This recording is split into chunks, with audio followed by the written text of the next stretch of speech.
Good morning, everyone, and happy Tuesday. Today, I'm really excited because today is my 2-year Vegiversary, or that's what we call it anyway. So 2 years ago, yesterday, was my last day of consuming animal products. And I could tell you all the great things about it. I could tell you how I feel and how much better I feel. But a lot of haters are curious about other parts of it. So I'm going to give you a shorter version of my story of the switch and then tell you a little bit about some of the benefits I've noticed in my life and not specifically about being vegan.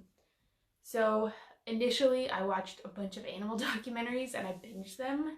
I watched What the Health, Forks Over Knives, and Cowspiracy.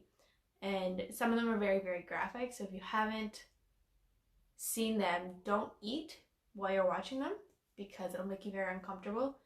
People don't like to know where their food comes from.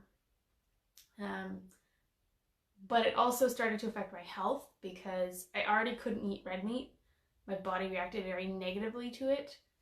I couldn't do dairy and selective cheese because I really liked cheese, and the rest of dairy I just couldn't do because it was a little too much.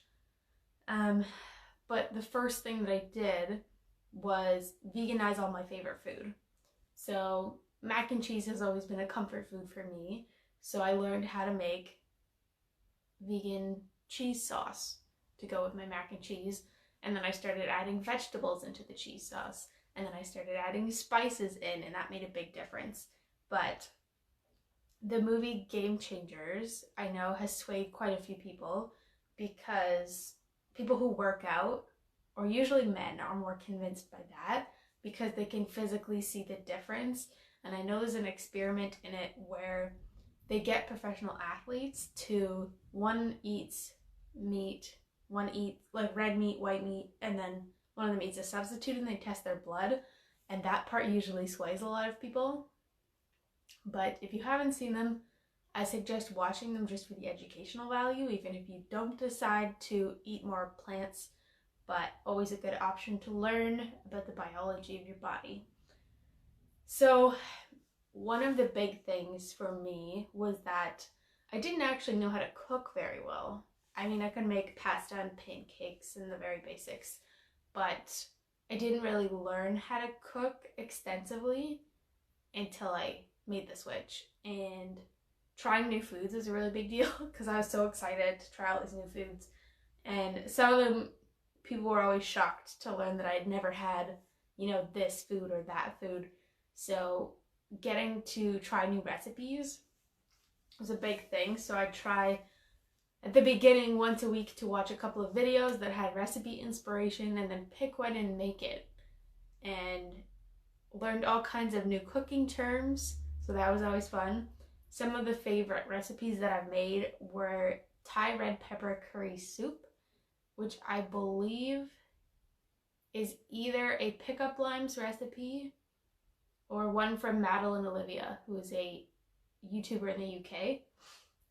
Red lentil dal is also very basic, but to have all those spices that I don't normally have, and to use coconut milk. I've never cooked with coconut milk before, and that was really interesting for me, but also to simmer it and just have the smells fill the whole house. It was delicious.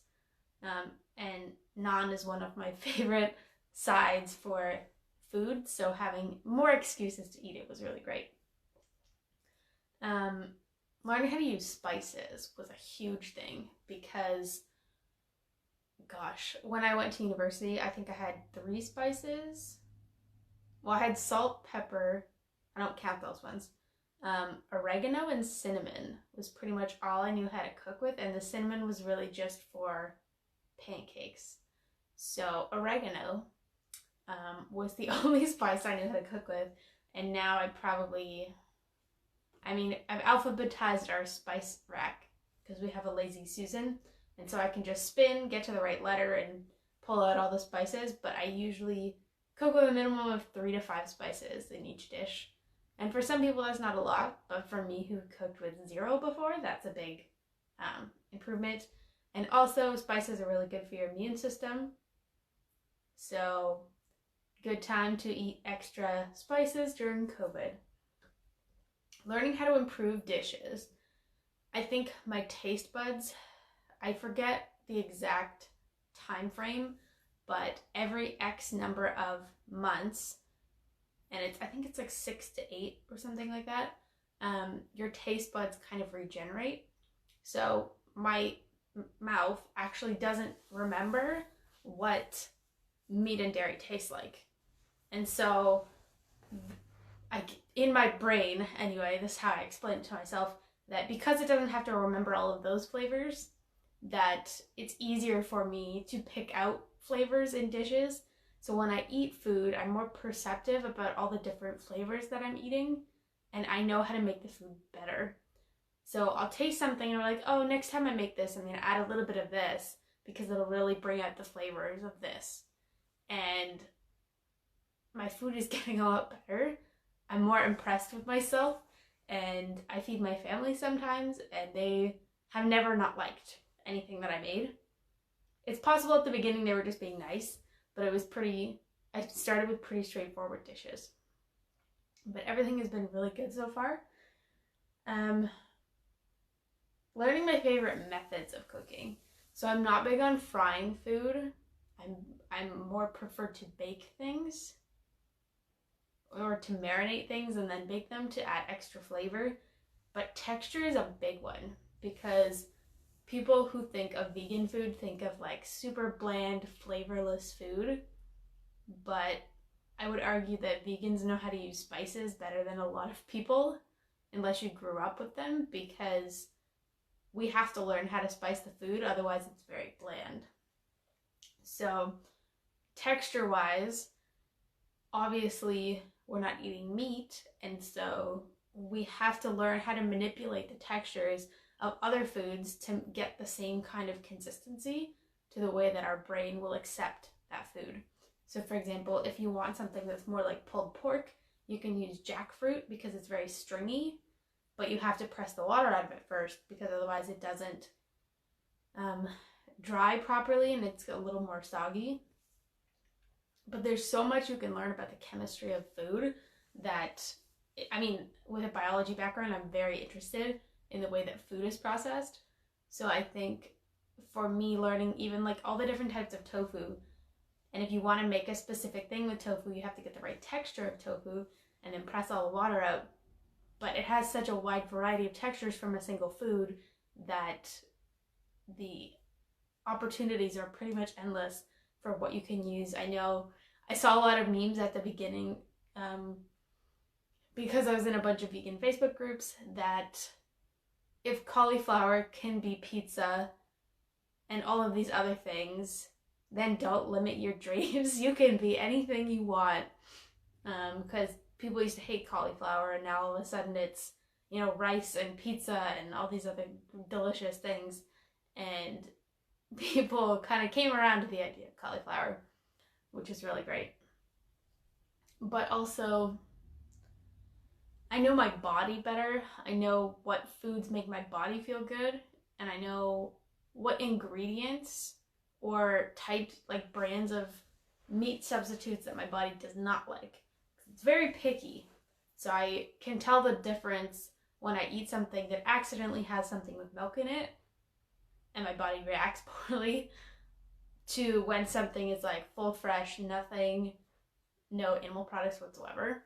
So it does happen accidentally sometimes, because I do read the ingredients, but if somebody else is ever feeding me and I ask them and they say there's nothing in it, then I'm probably going to eat it, because if they read the package or cooked with that thing often, then they would probably know better than me. But one of the things that I like to have for breakfast, because it's quick and it's easy, is green smoothie. And I know a lot of people are like, oh, that's so disgusting, why would you want to eat all those greens? You don't actually taste them. For people who are very picky about tasting green vegetables, smoothies are a really easy way to go. So when I make these, and I know people have been asking for the recipe, so it's really easy, I'm going to tell you. It's 1 banana, Then I put a tablespoon of hemp hearts, a tablespoon of ground flax seeds, 1/2 scoop of vegan protein powder. Then I add a significant handful of spinach on top, which is why it's green.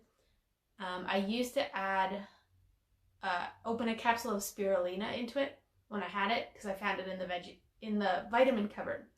So I did that, and then almond milk and some frozen fruit mix.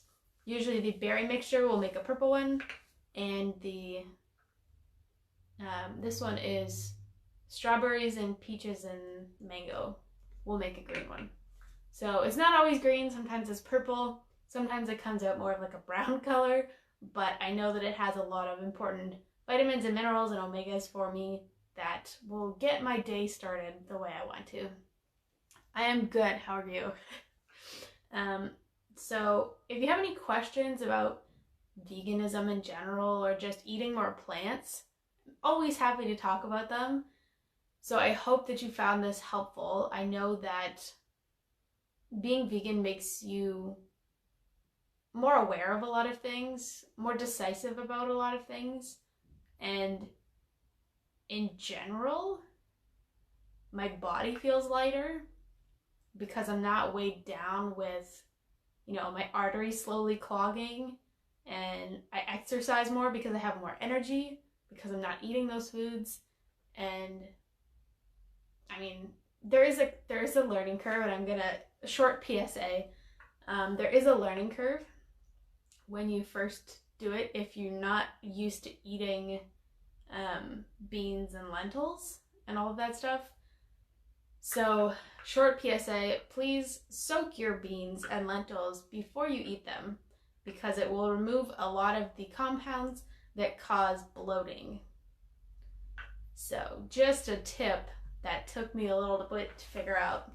But if you buy the canned stuff, pour out the water, rinse them, and then sit them in a bowl of water and let them soak for a little while. If you're using dried, same deal.